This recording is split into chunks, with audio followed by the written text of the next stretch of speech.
Okay, today live review of the Glenmorangie Lasanta 12-year-old Highland single malt Scotch whiskey from the Glenmorangie distillery. It's a Louis Vuitton product. It is 43% alcohol, or 86 proof. It is chill filtered and does have color added. And this particular whiskey is first aged for 10 years in first and second fill ex-bourbon cask. And those bourbon barrels typically come from Jack Daniels and Heaven Hill. And then it is finished for 2 years in ex-sherry casks of some size that previously contained Oloroso and Pedro Menez sherry. So yes, there's a little bit of PX going on. They get to use that PX. Did they even put it on the packaging? Surely they wrote PX on here, considering there's some PX. They didn't? Wow. They did it for the flavor. Can you believe it? Yeah, a mix of Oloroso and PX sherry finish for 2 years. So it's quite a long finish. 2 years finished in ex Oloroso and Pedro Menez, but not long enough to be considered a double maturation. Though 2 years is quite a long finish for sure. So again, we'll rate this out of 100. 25 for aroma, 25 for palate, 25 for finish, 10 for texture, and 15 for my personal experience with this one Glenmo Lasanta. And again, like I said, I remember trying this and I was kind of on it. But you never know. Sometimes with sherry, a little bit of air, a little bit of time helps for the first little bit. It's not quite the same, impact as port. Usually sherry is pretty good from the beginning, but maybe a little bit of something will do some good. So we'll get that going. Here we are. Boom. Bada boom. So here we are. Unfortunately, though, this is color added and chill filtered. So whatever the actual color of this is, I could not tell you. But it is obviously darker than the original, the Glenmo, the original, even the Glenmo 12, the original. We might say it's because there's a sherry finish, but we don't actually know the original color of the spirit, sadly. So I'm going to give that a little bit of a minute just to chill out, but not forever. And of course, this is Glenmo. They also have they have it on here. Yeah, they have these little giraffes everywhere. Where they have the tallest stills in Scotland. That is what they say. The tallest stills, very, very long neck, lots of copper contact to create a light and effervescent body. Remove all that sulfur. Perhaps the opposite of a Craigellachie distillate. And of course, yeah, the barrels, the bourbon barrels here again. Glenmo, and I suppose to a lesser extent, Ardbeg kind of source their own barrels from Missouri and get them leased to Jack Daniels and Heaven Hill, where they get them returned to them afterwards. So very good wood policy in securing rich and viable ex-bourbon barrels. I kind of like neutral ex-bourbon barrels, to be honest. Really kind of like inert barrels. I've had some really great, really refill bourbon whiskeys. But, of course, they're using premium ex-bourbon barrels around here.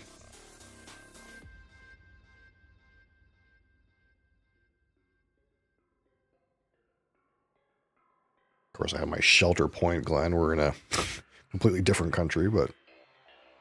All right, let's see what we got here. Right initially on the aroma, there's that kind of like raisin character you kind of expect.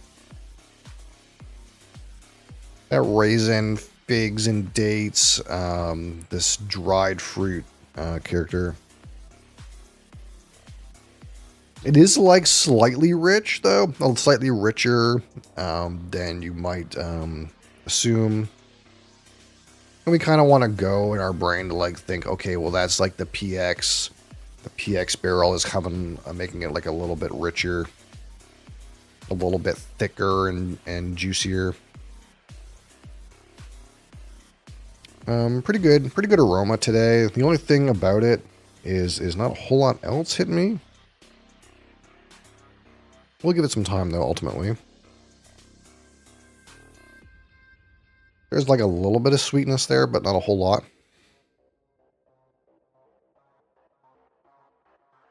Again, just mostly that kind of raisin and dates. Really, it's like less dates and figs and more like raisin.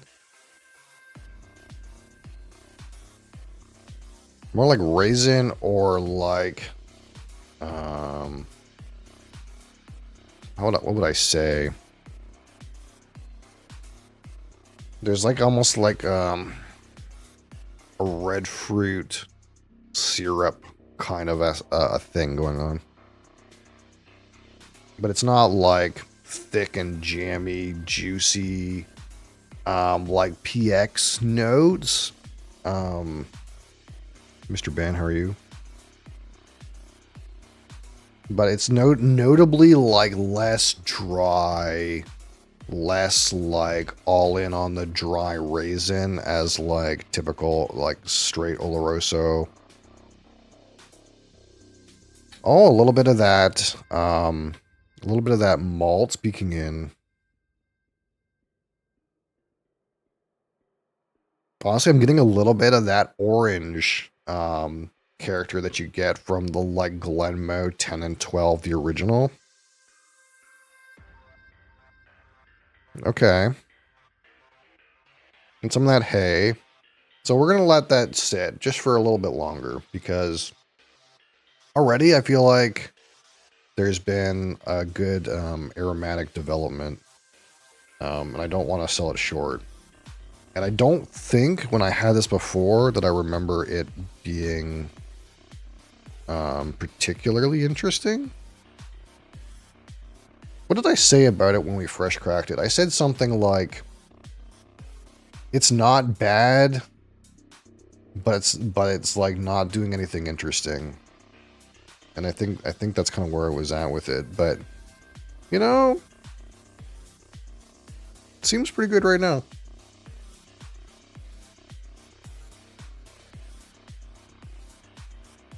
We'll see what about the palate. Again, it's only 43% alcohol. I'm kind of liking this nose, though. Again, there's like that typical sherry raisin character, but there's also like a richer, like almost like,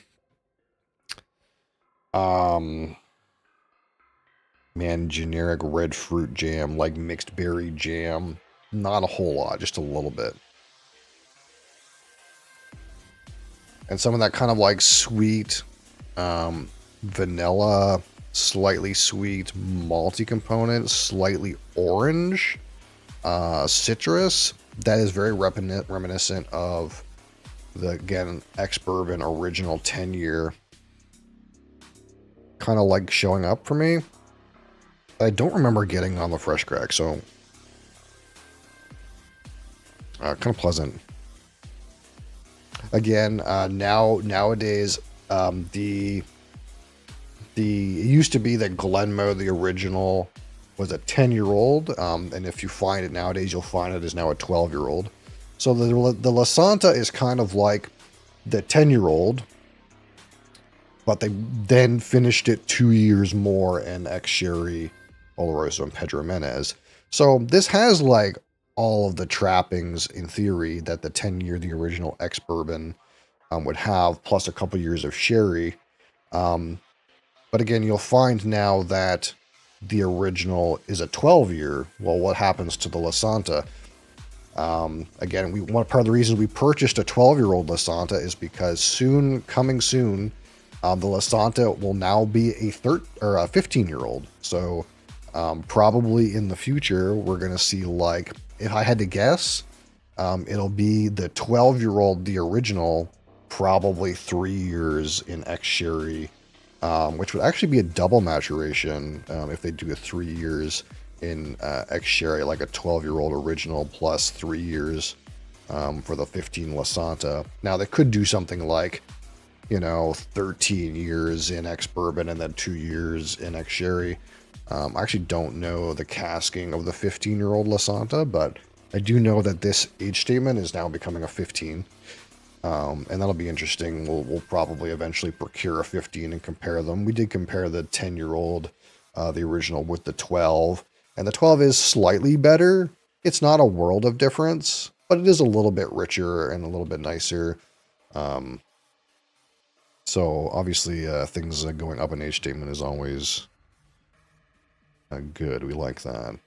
There is a bit of a price increase on the 12-year-old, the original, but like we're not talking about going from like $70 to like $100. Talking over like $70 to like $73 or something like that. So I'll definitely take 2 years or maybe 3 years age statement for a very small price increase. I don't see anything wrong with that.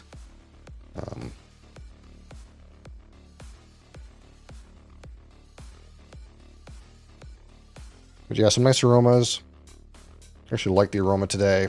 All right. Glenmo 12 Lasanta on the palate. Cilantro.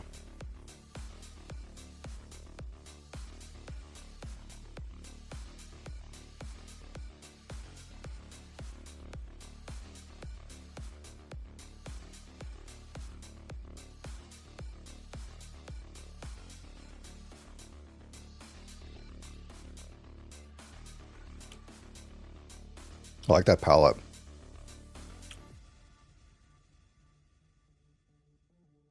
Finish, maybe a little wanting.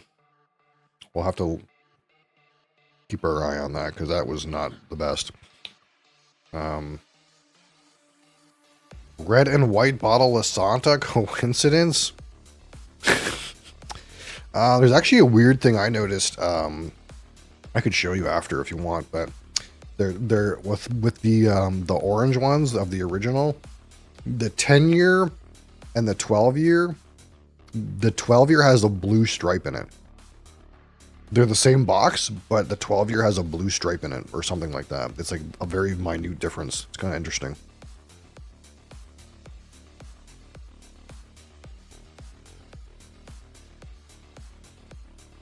So immediately, especially on the attack for this, I get some of that orange and I get some of that like malty, sweet orange character that would be like straight from the ex-bourbon, like the original maturation. But it's also like kind of fused and combined with a little bit of that like raisiny ex-sherry note. So quite nice combination of notes on the palate. Kind of hits like all of the like check marks I'm like wanting to see on the palate. The problem is as soon as I got to the finish on this, light spice note, light oak note, not much there. Not much of interest there. So I don't know if that's the first sip or not. That being said, again, this seems like a lot better than when I first opened the bottle. I was kind of like a little bit disappointed, but I kind of like am enjoying where this is right now. And I don't know that I remember getting that orange, that little bit of citrus that the original 10 and 12 are known for, being like that marmalade, orange creamsicle, peaches and cream kind of notes. You do get a little bit of that in here, and I think I wasn't getting that on the fresh open, and that's kind of really like enhancing the experience for me. Some like deeper sweetnesses present. Kind of like I like to go with table syrup.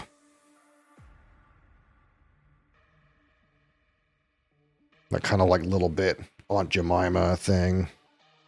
Or I guess they call it, what is it? Pearl Creek Milling Company now, or whatever it's called.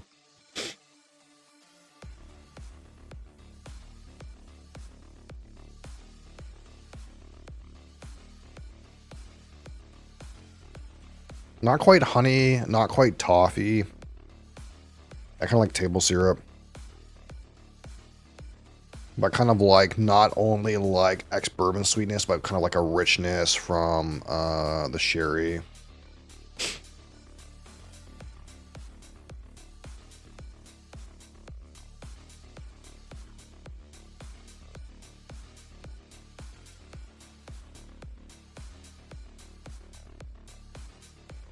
Yeah, and I feel like I get a good mix on the palate of like slight citrus, the raisins, the like syrup level sweetness, a little bit of malts in there. Honestly, you get to the back of the palate, like early back palate, late mid palate, you get it kicking with some of those baking spice, a little bit of spiciness in there, but not like offensive, good complementary amount of spice. But you get to the finish and it's just, man, it feels like it drops off a cliff. Not that, and I don't mean that from the perspective of like there's no flavor and it disappears, but like it just like, it goes from like something really like tasty and interesting to like really boring, you know?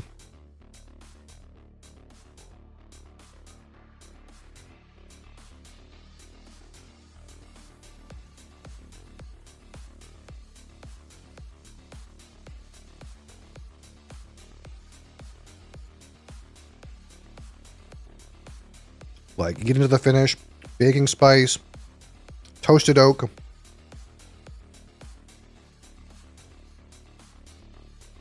You might be able to squeak in there and say there's like a slight malt note, very minor. But to me, it's all like spice and toasted oak on the finish. Missing like, I don't know, like a sherry related like dark toffee note or like a chocolate. Like a vanilla or like fucking anything. Like give me anything. It's kind of like blah. Like the finish is kind of blah.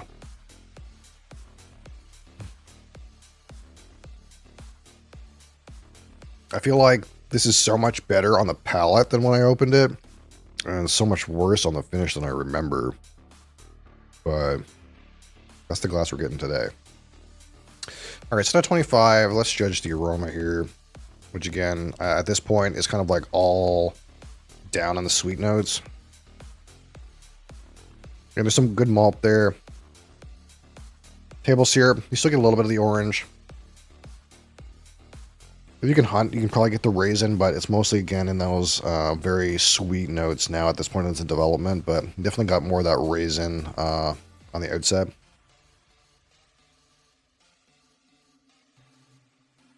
A little bit of spices present. Intensity's reasonable.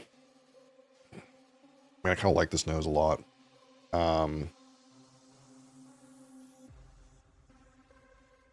It's not quite excellent. It's 19. All right. So a palate, again, pretty good.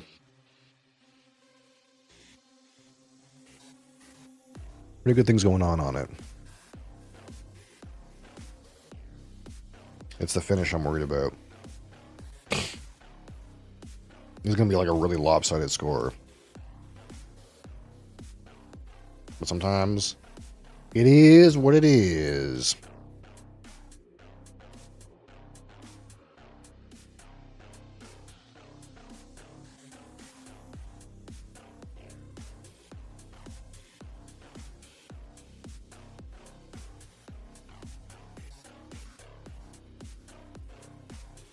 Despite it being 43% alcohol, it's great with flavor on the palate. That's something I've also said about the original. Is the original I think is at 40% alcohol, and it's still like you cannot argue with like the level of flavor. Again, you get raisin, you get some orange citrus, Maybe even a little bit like vanilla, some malt character. That spiciness kicks in. Good level of sweetness. Maybe a bit like thin, but in terms of like the intensity of the flavor and the complexity of the palate, 19. But all good things come to an end.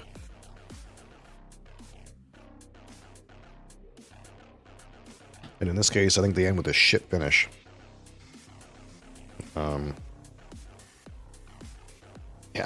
Yeah, man.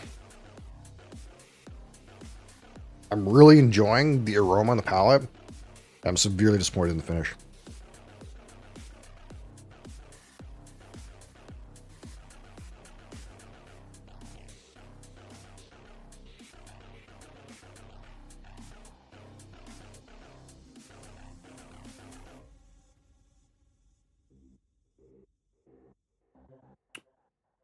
Baking spice.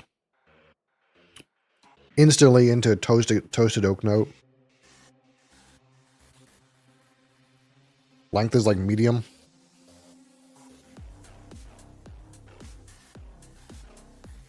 Yeah. Oof. 13.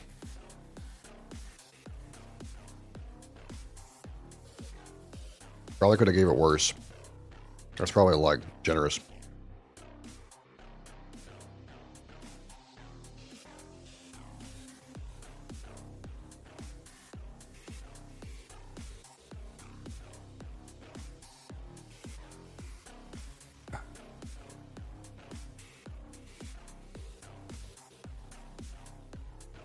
All right, so texture out of 10. Again, this is kind of like pretty light on the palate. It's pretty on the thin side. Again, it is 43% alcohol. A lot of copper contact.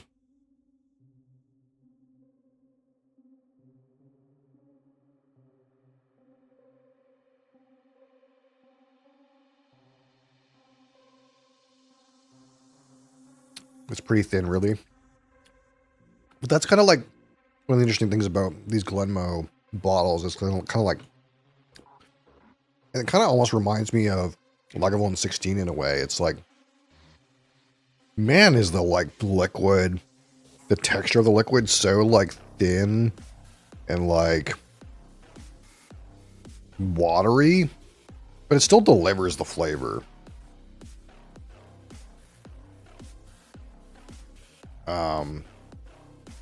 For me, texture is like a 2. Like it's non-existent. Okay, so out of 15, my personal experience with this one, the Glenmorangie Lasanta 12-year-old Highland Single Scotch whiskey.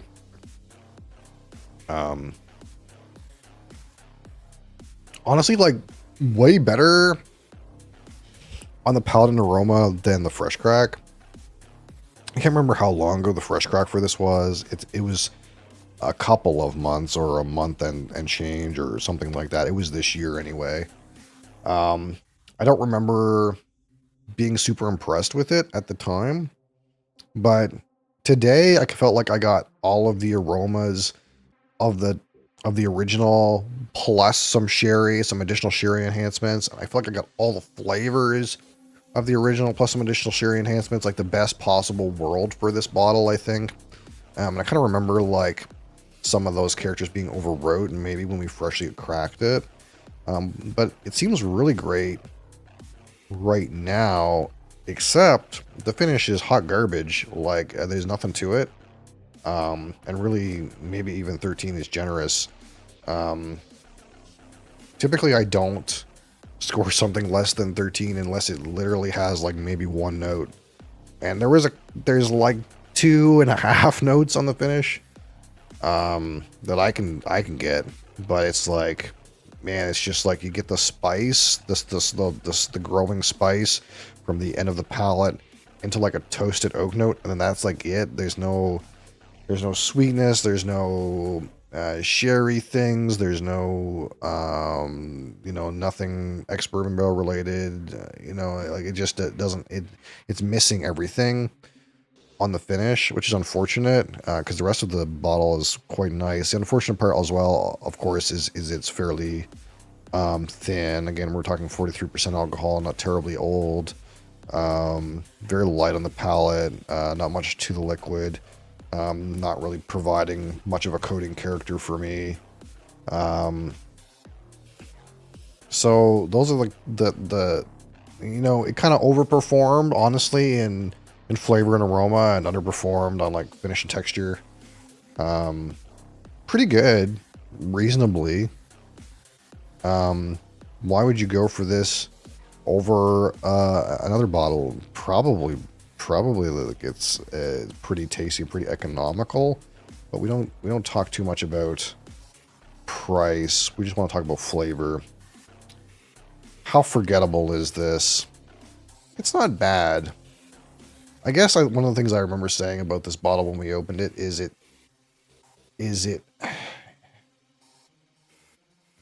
it's good, but it's not doing anything interesting. It's not doing a thing where you're like, hey man, I love this part about the Glenmorangie 12 Lasanta that no other bottle does. It's got this unique factor. That kind of little bit of a citrus, I think, is maybe helping, but it kind of feels generic sherried whiskey, in some ways. Better today than I think on the Fresh Crack. I think on the Fresh Crack, I was super in the like generic 43% sherried whiskey column, but some bourbon notes kicked up today, and that was good. This day, this glass, distinct enough for a 6. We'll call it 6. So, if we send these together, some strong scores in the early going: 19 and 19, 13, 2 and 6. We give this a 59 out of 100. It's good. It's a good whiskey. It's good. It's a good one.